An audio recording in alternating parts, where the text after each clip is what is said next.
Y'all, it's my Nina Don't Play with Talk That Sass. We have a very special guest in the building, not Face Tap Mommy. What up, y'all? I'm excited to have you here. Thanks for having me. Where are you going tonight? Work after this. You're always busy every time I look on your Instagram, and usually when I do look, I'm like, you're out of state somewhere, traveling. Oh man, I be getting around a lot, it feels like.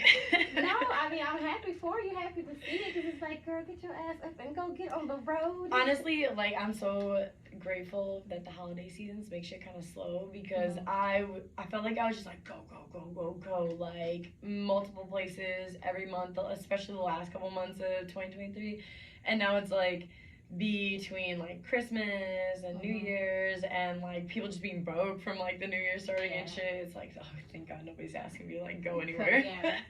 Yeah. Okay, so where do you get asked to travel to the most? Out of Texas, it would probably be Denver, Colorado.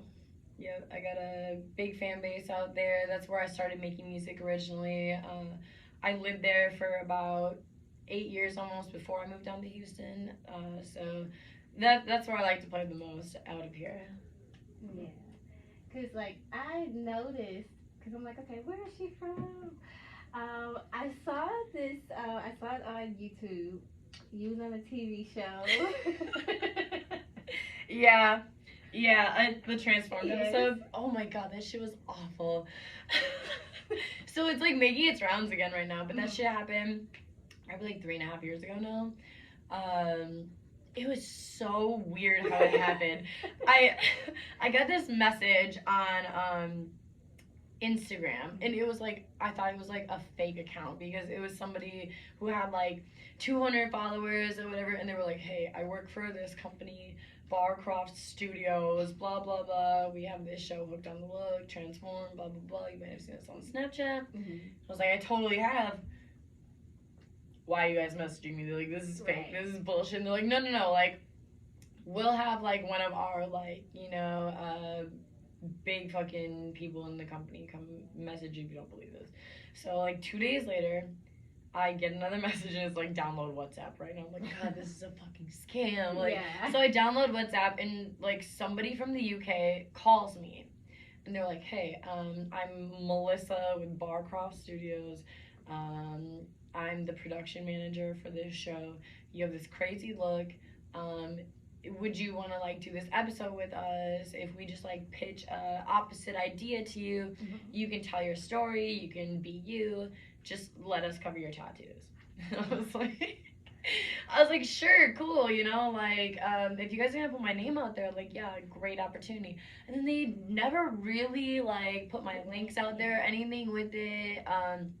It was like, there was a lot of negative feedback on it. People were like, oh, she ruined her life, or her kid must be scared of her, blah, blah, blah.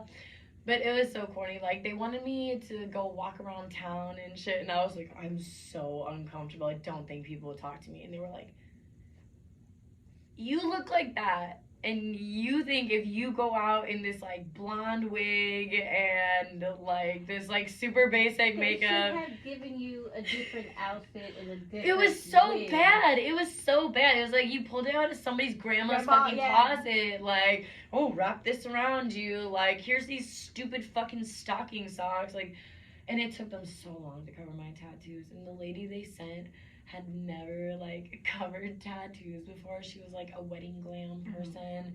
She was like, this is my first time. I just Googled how to cover dark tattoos. So like she puts this like base layer of orange all over my body, and we kept taking breaks. Like, I kept forcing them to take breaks. I was like, I gotta go do a dab in my room. Like, so I'd like go run in my room, do a dab really quick, like die, come sit back out there for like 30 minutes. This bitch is just like blotting on my face, and I'm like falling asleep as she's doing it, because like, you know that feeling when somebody's like playing with your hair, it's like all relaxing and good. Like somebody doing your makeup, it's the same thing. And I was like, oh my God. Sorry, like they had like go get me lunch and shit, because I was just like so stoned. I was like, like, we're like 3.5 hours in. I like have fucking such a thick layer of makeup on my face. It itched so bad, and I was, I like all the foundation under my like skin was oxidizing and turning like orange and shit. It was so fucked up. But now it's making its rounds, and people are seeing it again, and like people are like, oh hey, like I saw that, like damn, like it's about time. What the fuck? Like I had like pink and orange hair back then. So when I was looking up your music on YouTube, and I was like, that is not her. It's so her. different. It's oh so my different. God. And then so I watched the whole entire episode. I thought it was pretty funny because I'm like, hold on. It had you look like a grandma's dress. Like, it was like a teenager. Yeah, like a Sunday school bake sale, something like that. And then they put this like stupid fucking bow in my hair. Like I ended up keeping the wig. I decked that wig out. That shit was cute. I rocked that shit for a minute, but with the bow in it, it was not it. It was not fucking it. And they like wouldn't let me like trim the bangs or anything. And I got a small fucking head, girl. So this shit's like. I watched that show when it first like started airing. Yeah. Yeah, I knew exactly what that was when I saw Yo, it. I get mad now when I like see all these episodes now, like the new ones pop up on my Snapchat, and I'm like, this show is literally just like, let's find these people we think look weird and turn them normal. Like, and the normal never fucking looks good. Ever. Everybody's response is always like, you look better with the tattoos. Yeah. As many times as I've watched it. Yeah. Yeah, I know. Because it's hard, I admit, it's hard to cover tattoos. I'm not going to lie. It is very, very hard. And then when you have, like, the abundance I do, it's like, hiding one when you have the proper makeup, it's like, okay. But you can't have a million fucking lights on you and thinking it's going to hide it. Like, there's, lighting tricks to hide tattoos. So, when you got your first tattoo, like, did they numb you or you just took the pain? Oh, no, I was such a delinquent. My chest, it says Viva La Raza. That was actually my first tattoo when I was, like, 15. This and a tattoo on the back of my leg, so I had some friends that would, like, do stick poke tattoos on themselves, and, like, I thought they looked like shit. I was like, man, like, these are not solid. We just got dots everywhere. And I was like, I'm going to find somebody to give me a tattoo. Like, fuck what my parents think, So, like, I was on MySpace. Those days. I was on MySpace, and I was just, like, friends with this chick. I didn't really know who she was, but, like, I made a post about, like, wanting to get a tattoo. And she's like, yeah, my boyfriend does tattoos. He used to work in a shop, but the shop closed down, so he doesn't work there anymore. I'm like, cool. I'm 15 years old. Can you give me a tattoo? What's it gonna take? Yeah. And they like lived in this like podunk ass different town. Like we lived in fucking Wisconsin, rural Wisconsin. Fucking, I'm like, y'all, I'm gonna have to sneak out at my mom's house. Where can we do this? We can't do it. I was like, we'll pick you up. Give us $20, some weed. And I was like, I don't got $20, but I am prescribed Adderall, and I don't take my Adderall. So, like, literally 3 days later, I'm sneaking out of the house in the middle of the night. This, like, 30-something-year-old guy and his significantly younger girlfriend who's covered in really bad tattoos, they come and they pick me up. And we drive to this fucking random-ass apartment building. I don't even know where the fuck I am. I give this guy, I think it was, like, a gram of weed and, like, 230-milligram Adderall. And I was just, like, sitting in this, like, wooden chair in the middle of this dirty fucking living room. Like, he's, like, got this, like, cigarette hanging out of his mouth. Yeah. Like, it was so fucking sketch. I got these 2 tattoos that, like, should have only taken maybe, like, 2.5 hours. Spent, like, 6 hours hanging out with these, like, they were probably, like, crackheads, but they ended up giving me a ride home. They were really nice, like, in that sense. They got the 15-year-old back home safe. Yeah. And then I felt like the biggest badass at school. Like, I'm, like, I bet. coming in, it's, like, sophomore year, and I'm like, oh, yeah. Had it. I'm, like, trying to, like, pull my pillow to the side, like. What's that? Is that a tattoo? Yeah, dude, and, like, that's, like, when my, like, aesthetic switched up, so I could be, like, showboating my, like, tattoos. Or, like, went from wearing, like, the double-necked up polos to, like, oh, yeah, I'll answer the question. I'll read out loud in class. Like, trying to show it off. Yeah. What's your favorite tattoo? The back of my head. What's on the back of your head? You might be able to see it. So I just recently got a big dog tattooed on the back of my head. I like that. And that's my most favorite one so far. I like that. Okay. Thank you. Because you do switch up your hair, you'll do the braids, the twist, and you'll wear it up and updos. Man, I do everything. So when you're ready to show it, I feel like there's like a million personalities inside of me. I can't like pitch which aesthetic I like the most. So I gotta like go through all of them. I mean, each tattoo has a meaning behind Oh, it. totally. So. Well, most of them. I think I have some tattoos where I'm like, it just looks fucking cool, but. Yeah, I mean, I like your look. I love it. And a lot of people don't know that that was me growing up. Oh, I love that. White girl. I love that. The awkward one, too. Oh, man, see, So, I could never see you being awkward. You're so fucking cool to me. Oh, my gosh. I just go sit there and be like, See, that's how I feel like I am, especially like when I'm out at shows and shit. I'm just like. People, yeah. And then people like think I'm like a mean or like I'm a bitch or like I have ego or something. I'm like, there's so much going on. I don't know what like to say to people. Noises are loud, lights are bright. Like I'm not that talkative. No, like especially when I'm high, like I'm just like. Let me enjoy my high. Let me enjoy it. I'm not around any fucking kids right now. Like, Right. Yeah, just leave me alone. Don't talk to me. Oh my god. But I love it. Like when I first saw you, I immediately thought of Ash Nico. Oh, like you said that, and I instantly like that was the best compliment ever. I like ran to my boyfriend and I was like, oh my god, she thinks I'm like Ash Nico. He's like, is that the one girl, the like stupid song? And I was like, yes, yes, blue hair, yes.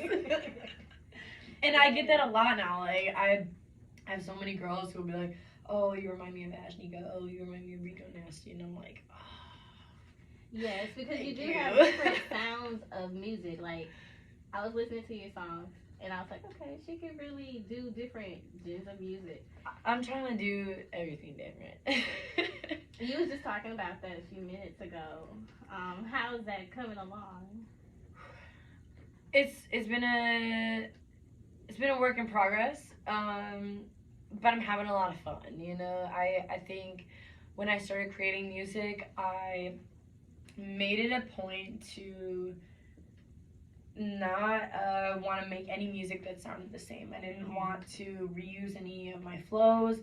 I didn't want anybody to like hear any particular beat and be like, oh, that's like face down and that's like face down, and then it's like not me, it's somebody else type shit. Like I really wanted everything to be so uniquely me, but also uniquely different in their own ways. And I think growing up, like predominantly listening to like metal music and alternative shit, and now making my own kind of rap, which brings in a lot of different aspects from a lot of different genres. I think, you know, I fuck with like some drill beats. I do a lot of like more Memphis-y and Midwesty flows. My next EP coming up, you guys are gonna see a lot of like West Coast influences. But the context of my music always stays the same.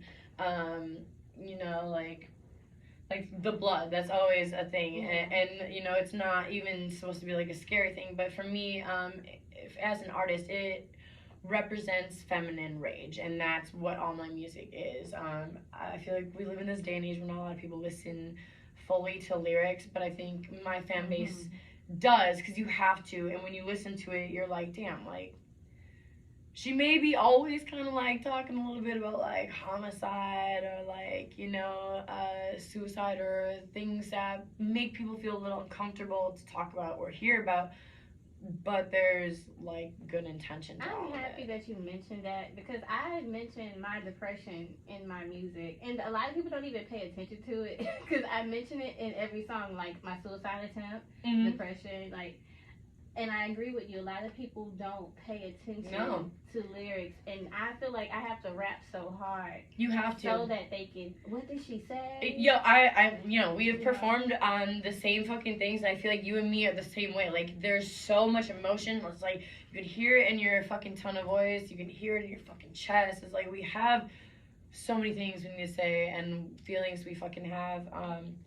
I really was like straying far from making like sad music for the longest time, and then my most recent EP, I did this song really fucking last minute. I wrote it in like a day, probably a couple days before I even was like dropping my EP. It was so random last minute, but it's ended up becoming my most popular song on my EP, and it's called 988, which 988, if people don't know, it is the National Crisis and Suicide Hotline number. You can call it, you can text it, and it is just a whole song that is no hook. I didn't want it to be catchy. I didn't want it to be repetitive. I wanted the real and rawness of it to be absorbed into the listener. I wanted to talk about depressing and confusing feelings that we have when we're suicidal and we're depressed and we're overwhelmed and we're stressed and we miss our dead friends and all these things, and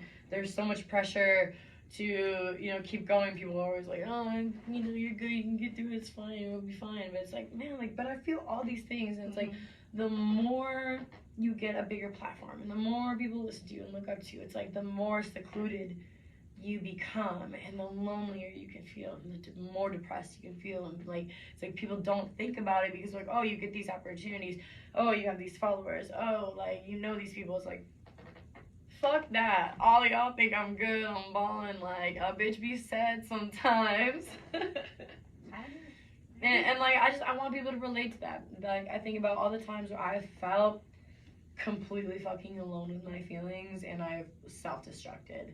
And I think that if somebody can hear me talk about feelings that, like, when you're thinking about them, feel confusing and don't make sense, but you have that validation, somebody else relates and has felt the same way, it might keep you going another day. See, I just had some conversations just yesterday about how to save a life when dealing with someone that battles depression or suicidal thoughts, anything emotional in that era.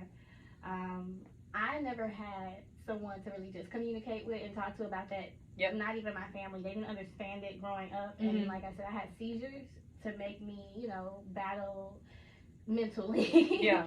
So, like, that's out of my control. And at this age, at this old age, I know how to deal with it, but it fucking sucks. Yeah. To not have not one family member that I find friends that's like me. You know what I'm saying? Yep. That, you know, I'm like, hey, I'm okay today. Nothing really happened, but I just woke up on the wrong side. You just brush it off, make excuses. Yeah, no, I feel it. I grew up in a household where I had like a really abusive like mom who did not want to accept like anything was going on with her children. Nothing could be wrong with us, you know, like, because in her mind that would mean like she fucked up or wasn't doing a good enough job, whatever. She didn't want to accept, you know, that depression or like just other mental illnesses, learning disabilities, things like that could even be a factor or a problem. Like, I grew up and ended up being diagnosed when I was 25 years old as autistic, and I had to hit my mom and be like, yo, like, maybe this is why I had all these problems, and maybe, like, you know, it's not your fault. I was just, like, born this way. Like, you don't have to be hard on yourself, whatever. And it was, like, so, like, still this, like, denial. It was, like, where'd you get that from? See, the crazy thing about that, you said learning disability. See, me, due to the seizures, I had a learning disability, and I felt depressed all my entire life. Yeah. And always tried to prove to myself and everybody else that I was smart, I was normal, but it was a fucking struggle, and everybody looking at you differently. Yeah, because you want to mask that up. You want to fit in. You don't want to, you know, be the odd man out or whatever.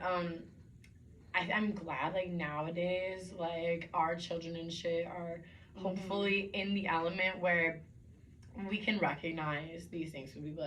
People do need extra help. People do need more time and a little bit more caring when learning things, and people learn things fucking different. Like, my little brother, he is a special ed teacher, and he chalks it all up to, like, you know, I always saw you having problems growing up, and nobody could ever figure out what's wrong with you, you know? Like, for me, it was, I would get frustrated because, like, so I have dyscalculia, which is dyslexia but with numbers. So, like, math, I couldn't fucking do it. I would always get so fucking pissed. I ended up getting, like, in physical fights with, like, other motherfuckers in my classrooms. And, you know, if they would have known there was a learning disability there, you know, they could have helped. So now my brother sees that. He noticed that all growing up, and he's like, I wanna help kids who were like you know, who need that extra help. And a lot of these kids, and unfortunately, I feel like with a lot of kids who do have parents like our age and shit, at least the ones who have like parents and shit like helping them, I feel like they're kind of lacking. I feel like they're kind of fucking lacking. Like, these kids are kind of fucking dickheads. Man, let me tell you. I have a few friends that are teachers, and some of them in the third grade, fifth grade, sixth grade, and so on.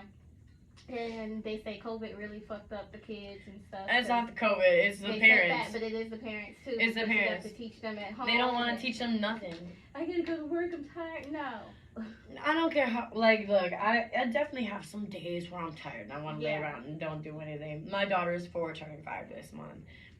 But I've never been like one of those like fucking iPad moms, you know. I've never been like a fucking helicopter mom. Like, okay, you fell down, good, get the fuck up. Shake it off, girl. Like, all right, you're bored. Sit down and read this book. Let's practice writing some fucking numbers. Like, nowadays, like half my friends, like, their kids are screaming at them, like just disrespecting the parents, throwing complete tantrums, not knowing how to act in public, like, and the parents are just like, well, here, Braxton, here's your granola bar and your iPad. Like,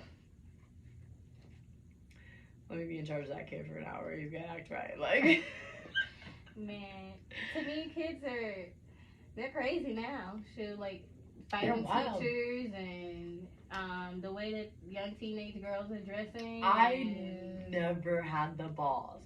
Yo, I be like scrolling on TikTok and shit sometimes, like, and like videos from like shit in high school will be popping up, and I'm like, the way these kids fight, the way these kids talk to each other, the way these kids are in a rush to grow up, like, I can't say much because I definitely was one of those girls, you know, when I was younger, in my own ways, was in a rush to grow up, you know, like, I wanted my mom to buy me, like, a thong, you know, like, I wanted to be able to, like, wear a deep V on MySpace and shit, but, like, man, I didn't have, like, a beat face and, like, the push-up, bombshell like, bra and shit, like, I love, like, when I go out and people, like, ask how old I am and shit, and they find out how old I am, and, like, there's no way. And then I'll be, like, standing next to a girl who they're guessing, like, my age would be, and those girls are, like, 19, 20 years old, looking like they're fucking 30, and I'm like, something in the water. Something in the water. I'm gonna stay looking young. I'd rather, you know, but, I don't like seeing it, because when we were younger, our slutty ways of dressing was completely different. Yes. It was like we would show a little bit, but not too much, because there was like still a standard. My mom still would have beat my fucking ass. Exactly. If my fucking whale tail was hanging out, I still would have got my ass beat. If I'm wearing a like tiny little like bodycon dress, oh my god, that shit would have been thrown away. Like, my no. mom like that too. Oh my god, hell no. Your mom comes spraying and throwing holy oil. I swear to God, some sage, like. I had such strict restrictions when I was growing up with like my phone and the internet. Like, I had a little bit more freedom when it came to dressing because I wasn't like, you know, trying to like. Yeah. I was like, I want studs and spikes and like white face paint type shit like that.